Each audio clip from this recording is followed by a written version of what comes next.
When the night is darkest, that is when your intuition pushes you forward through the night. Because when the night is darkest, your logic fails you.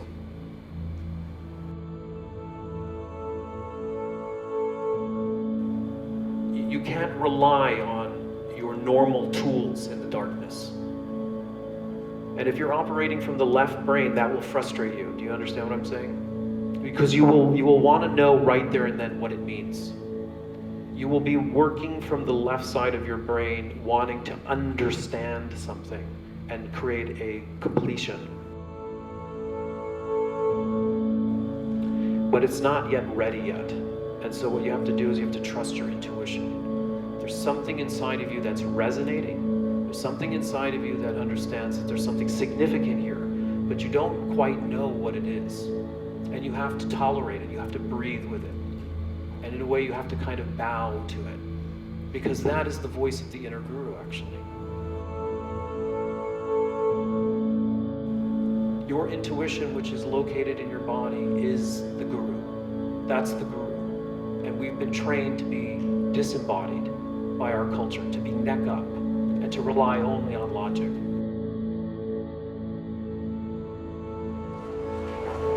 Geshe-la just had a guest here the other day who was the manager of the Borobudur for several years, and he told a story of navigating up to the top of the Borobudur with a flashlight, and then at some point that flashlight failed him. And he sat there in the middle of the dark and meditated. When I let off the light, the magic moment is happening. I feel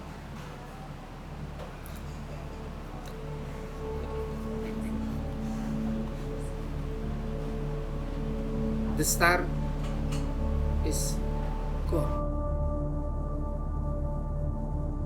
for 2 or 3 minutes. No sound. It's very quiet.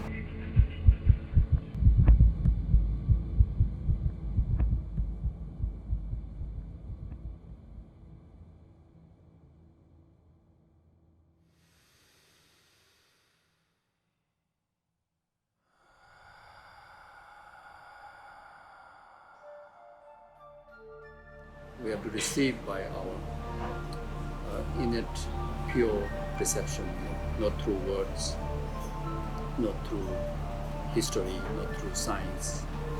And sometimes if we just wait to receive the ultimate benefit through science and through logic, we will be always lost. You need science. You need science, And you need logic, but you need to have intuition, you need to have emotion, you have to have spirit, you have to have all of those things coming together. You cannot 100%, just try to find an answer from science. The science needed, logic needed, just to understand the pathway. But actual experience of the path has to go through meditation, as we always talk about. And I think he did that. But before that, he was relying on science, the torchlight.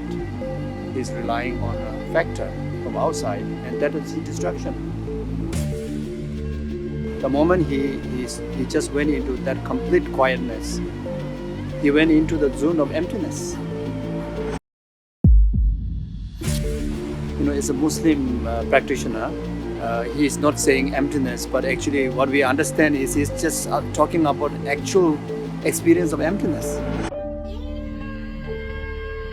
And because whether you are Muslim or whether you are non-believer, your true nature is emptiness. It's not about believe or not believe. These are just like a surface guide for us. We have to go beyond belief.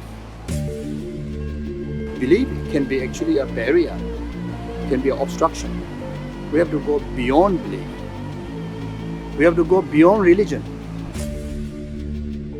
We have to go until just true innate being, that which exists from the very beginning of existence.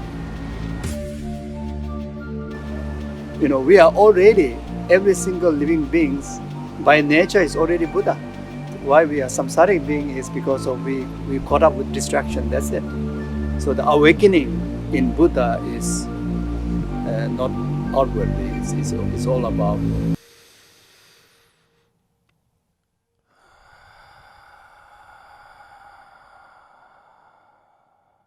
It's beyond conception. It's beyond words. It's a direct encounter with your own reality, with your own nature, who you really are, even just for a few flickering minutes. And isn't it so hopeful to discover that what you are is peace? What you are is peace. And that peace doesn't belong to you being a Muslim or man or woman or Buddhist or a bureaucrat. None of that, in a way, matter. What matters is that all of us, by birthright, have that within us if we just go looking in the right place to experience it. Setiap kehidupan paham arti penerangan akan paham arti kedamaian. Bara adalah penerangan, Budur adalah kedamaian. For people to understand the need to do this and to be, activist of peace, they need to have the awakening. They need to have an awakened mind. This is what he will pray for through using Borobudur as a perfect medium with a global scope or reach. And he says Borobudur was built as such, to be that medium. Borobudur is not a building, it's a film. It's a teaching itself. Borobudur is a film spread out over more than 2,600 frames. But instead of celluloid spinning in front of a lamp, in this film, you are the one that moves. Upward and around. With each step, another missing piece. Each step preparing you for where this was all inevitably going. Just one more step.